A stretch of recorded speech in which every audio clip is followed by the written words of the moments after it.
নমস্কার বন্ধুরা, সবাই ভালো আছো নিশ্চয়ই। সোমা শখ ও ভালোবাসা চ্যানেলে সবাইকে স্বাগত জানাচ্ছি। আমি 14ই মার্চ দোলের দিন সন্ধেবেলা কলকাতার ইস্কন মন্দিরে চলে গিয়েছিলাম। কলকাতায় এই ইস্কন মন্দিরটি কোথায় অবস্থিত, মন্দিরটি কতক্ষণ খোলা থাকে, মন্দিরে ভোগের সময় কখন, মন্দিরে প্রবেশ মূল্য আছে কি, সবকিছুই আমি আজকে এই ভিডিওর মাধ্যমে জানিয়ে দেব। দোলের দিন বিকেলবেলা ইস্কন মন্দির সেজে উঠেছে অপূর্ব সাজে। দোলের দিন সন্ধেবেলা ইস্কন মন্দিরের ভেতরে এবং বাইরের পরিবেশ কিরকম ছিল তোমরা এই ভিডিওর মাধ্যমে দেখতে পাবে। বাঁ দিকে এই কালো ঘরে জুতো রেখে মন্দিরে প্রবেশ করলাম। গেট দিয়ে ঢুকলেই প্রথমেই এই কাঁচ দিয়ে ঢাকা ঘরটি দেখতে পাওয়া যাবে। এখানে ইস্কন মন্দিরে জিনিসপত্র বিক্রি হয়, তোমাদের পরে আমি ভেতরটা দেখাবো। ডান দিকের ঘরটিতে নিরামিষ খাবার দাবার কিনতে পাওয়া যায়। বোর্ডে দেখলাম 14ই মার্চের সময়সূচি দেওয়া আছে, কখন কি প্রোগ্রাম হবে এখানে দেওয়া আছে। ডান দিকে প্রভুপাদের স্ট্যাচু রয়েছে, তার নিচে দোলের জন্য আবির রাখা আছে। যারা ইস্কন মন্দিরে এসে প্রসাদ নিতে চাও, এখানে ব্রেকফাস্ট, লাঞ্চ, ডিনারের সময় দেওয়া আছে। মন্দিরের এই বাদিকটায় প্রসাদের হল। এবার মন্দিরের ভেতরে সিঁড়ি দিয়ে উপরে উঠে গেলাম।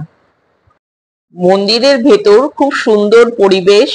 কলকাতার এই ইস্কন মন্দিরটি 1970 সালে শক্তি বেদান্ত স্বামী প্রভুপাদ প্রতিষ্ঠা করেছিলেন। এই অভয়চরণ অরবিন্দ ভক্তি বেদান্ত স্বামী প্রভুপাদ ছিলেন একজন গৌড়ীয় বৈষ্ণব ধর্মগুরু এবং ইস্কন বা হরে কৃষ্ণ আন্দোলনের প্রতিষ্ঠাতা। ওনার আগে নাম ছিল অভয়চরণ দে। উনি শ্রীল প্রভুপাদ নামেও পরিচিত। উনি 1896 সালে কলকাতায় জন্মগ্রহণ করেছিলেন। শ্রীল প্রভুপাদ সারা বিশ্ব ভ্রমণ করে ইস্কন মন্দির প্রতিষ্ঠা করেছিলেন। প্রথমটি করেছিলেন 1966 সালে নিউ ইয়র্কে। 1970 সালে তিনি ভারতে আসেন এবং কলকাতায় তিনি প্রথম ভারতের ইস্কন মন্দির প্রতিষ্ঠা করেছিলেন। কলকাতার এই মিন্টু পার্কের কাছে 3C অ্যালবার্ট রোডে এই প্রথম ভারতে ইস্কন মন্দির। এই ইস্কন মন্দির আসতে হলে কলকাতার যে কোনো জায়গা থেকে মিন্টু পার্কগামী বাসে করে মিন্টু পার্কে নেমে হেঁটে অনায়াসেই আসা যায়। মেট্রোতে এলে রবীন্দ্র সদনে নেমে মিন্টু পার্কের সোজা রাস্তা ধরে হাঁটলে বাদিকে ক্যামাক স্ট্রিটের রাস্তা পড়বে। সেই ক্যামাক স্ট্রিট থেকে হাঁটলেই ডান দিকে অ্যালবার্ট রোডে এই ইস্কন মন্দির। রবীন্দ্র সদন মেট্রো স্টেশন থেকে 10 মিনিট লাগে।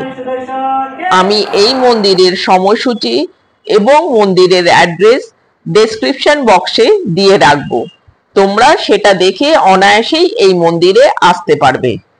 কলকাতার যে কোনো জায়গা থেকে ক্যাব বুক করে এই মন্দিরে অনায়াসেই আসা যায়। ঠাকুরের দিকে তাকিয়ে শ্রীল প্রভুপাদ হাত জোড় করে বসে আছেন।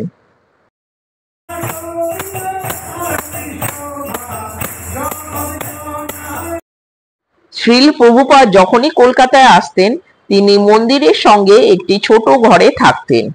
দর্শনার্থী এবং শিষ্যদের সঙ্গে এই ঘরে বসে দেখা করতেন। তার গুরুত্বপূর্ণ জিনিসপত্র এই ঘরে রয়েছে। মন্দিরে অনেকটা সময় কাটিয়ে আমি নিচে নেমে এলাম। এখানে মন্দিরের প্রসাদ বিক্রি হচ্ছে।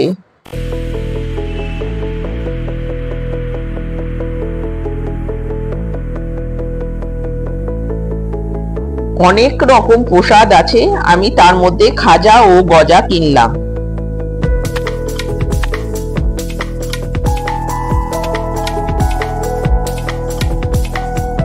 প্রসাদ কিনে বেরিয়ে এলাম। এবার কাঁচ দিয়ে ঢাকা এই দোকানটিতে প্রবেশ করলাম। এখানে ইস্কনের জিনিসপত্র কিনতে পাওয়া যায়।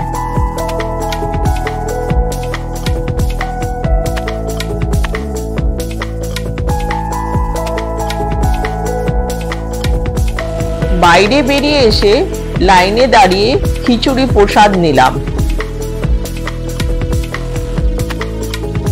পানীয় জলের ব্যবস্থা আছে। মন্দিরের উল্টো দিকে রয়েছে ভক্তি বেদান্ত স্বামী সরোবর।